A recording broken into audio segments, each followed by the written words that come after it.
on my horses. I pretty much just like an alcohol absorbing, just to rub down. What's your name? Corey Larson. Corey, nice to meet you. I'm Gene Cammarota. Yeah, nice to meet you. So the crew and I arrived a little early. We were overzealous. And we were about 15 minutes early. And right as we came around the corner, Diamond Joe kicked out the front of his stall. And a gentleman named Corey Larson, another trainer from Lincoln, grabbed him and put him back in his stall and actually saved the day for everybody. So we had a little conversation with Corey. It's a great sport. Oh, heck yeah. I've loved it ever since I was a kid. Yeah, they're beautiful animals, and they really, a lot of them like to have their picture taken. It's really kind of funny. Photogenic, a lot of them. Oh, yeah. They're characters. They're individuals, you know. I started working on the track in 1989, and I learned something new every day. You know, honestly, an open mind is always a great thing around here because you learn something once you finish. Anyway, when we first walked up here, Joe, they broke loose of yours. You can walk it up. I put some snaps on there where he broke this. I think I made him nervous.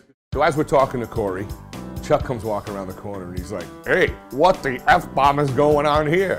And I didn't know what to say. I mean, the horse was already put away. We had nothing to do with that, but we couldn't help but feel guilty or look guilty about things. And we said to Chuck a couple of times, "Would you like us to leave? You know, we'll go." And he was like, "No, stay. He's kind of distracted by you. It's not such a bad thing." But at first the day seemed a little tense and we weren't sure how long we'd be able to stay. Hello, my friend. All right. What are you eating for dinner? Well, I didn't think he was going to eat. Maybe he'll take it out on his phone. I hope so. On you too, because I have a bad feeling actually. He just, when he's not like himself, you've got to stop for a little while. You want us to go away? As the day went along, we got a little more comfortable with each other, and Chuck started to open up to us a little. I mean, his main concern was the horse and calming the horse down. There was kind of a big rock concert the night before, and he didn't get any sleep, and he was haggard. So Chuck had to do whatever he had to do. They hot walked him for a while. He cleaned out his stall. He bathed them. He wrapped his legs. I mean, he really spent a lot of time, and then he took all the chips, the wood chips, out of the stall. And apparently, Joe has always been with wood chips, and he replaced it with fresh hay. So not only could he eat it, but he could lay in it if he wanted to.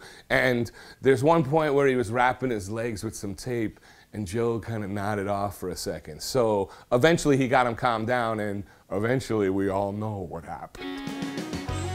Okay, so Chuck, I'm gonna ask you a question a lot of people always ask me. Don't you have a guy to do this? Yeah. My answer is usually, yeah, you're looking at him. Well, I do, I'm a little strange when it comes to that, but I do a lot of stuff myself. I like to be hands-on, and a lot of people say they're hands-on, they aren't. Right, I feel the same way.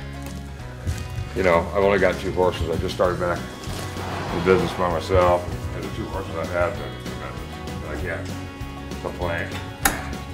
But I really don't need a helper for 2, and For the record, Chuck did have 2 really good helpers. you're not learning from all of you. Or you get demoted again. Not gonna happen today. You're gonna be out here for an hour at least. So we're just gonna take turns until he gets over this shit. If my guy was here, I'd tag him up, take him to track. Oh, You might see that, yeah. Give him a little ride. You might. So No! Oh no, you're I said Chuck doesn't ride, and she just started laughing. I do too. I just don't ride well. I've seen Larry Jones on one of his own horses. Larry gets a lot of them. That guy's huge. I think that's overrated. The weight. I mean, here. I mean, compared to a job. Yeah, but I mean, so you got a big guy out there when they're galloping, and that's supposed to be bad. But then you put a little guy on and see if they can go 45 miles an hour down the stretch in Chicago somewhere, you know, and that's supposed to be good for him. I'm guessing the big guy galloping's all right. Hell yeah. Well, it'd be like, you know, the weight on a bat before you go up to bat when you swing. You know, horses, you know, they were the source of transportation. Right. Good thing they let old Hoss ride one eventually, you know. Yeah, no shit. John Wayne, he was kind of a badass. Anybody who's been around at all knows, for me, for one, who I care about, it's not me. Right. I care about the horses. all the time. I've put my family on the back burner. I got kids who are growing up that I didn't spend any time with. Chuck had some great stories about how he used to be waved down from the hill by Jack Van Berg at 4:30 in the morning into the stables when he was 7 years old so he could work with the horses, which was pretty cool. And then, you know, we actually had a little time to talk about Diamond Joe. Every time after that, he walked right in. The first time I put a saddle on him ever, he bucked in the stall. The next day, put it on. The first day, guy got on him, he kind of looked back and walked off. By the third or fourth day, he was walking around the track already. That was from never even being in the stall before. That's how smart he is. And he communicates, you know. He'll look out there at the grass and then look at me. And he's not always bad like he is today. Usually really well behaved. I was proud of him, you know, usually. Joe started doing some stuff on the track. They went with all his fame and fortune. And he started running his own races, so he just all of a sudden he'd take off, go lead. He might be laying third, and he'd just go, I think I'll win now. And a couple times he got caught. Then he'd goof around, look at the grandstand. Not crazy, like I said, real sweet. Just every once in a while he starts trying to do his own thing, and he's huge, as you can see. I mean, when I was in there brushing him, you know, I'm 6 foot tall, and his back's right to the top of my head. Well, it's kind of funny, like, you don't really, you've been working with horses long enough that you don't really fear them at all, really, you know? But no. I'm sure you have that respect for the back legs. Yeah, but I've had everything you can imagine happen. Was it 3 years ago? Jasmine Wild Card. He was another one by Jasmine Falls. Knocked me out in the paddock. Had 3 in there, and he just. The bad thing is, and the lesson to be learned on that is, 5 years ago, I'd have been out of the way, no problem. I knew what the horse was going to do. My age caught up with me, and that was disappointing. You just don't have the cat-like reflexes? No, I thought I did, though. I said, come on with it. He came with it, and I was, next thing I knew, I was laying there, all the stuff was out of my pockets. By the end of that race, I was in the paddock, and he'd got loose from 3 or 4 different people, so I come back down and got him, you know. And I looked down and I said, please just leave me alone. You know, you've done enough. All these people are there.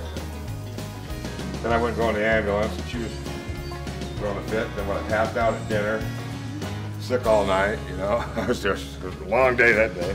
I think the newspapers, my other horse had in there one that said, another bumper wins the futurity, but trainer misses race. I'll take a little dirt nap there for a little while. So, keep an eye out for Diamond Joe, because he's a horse on the rise. And we want to thank Chuck, Turco, and Butch for hooking us up with Chuck. And hopefully, we'll see him again soon.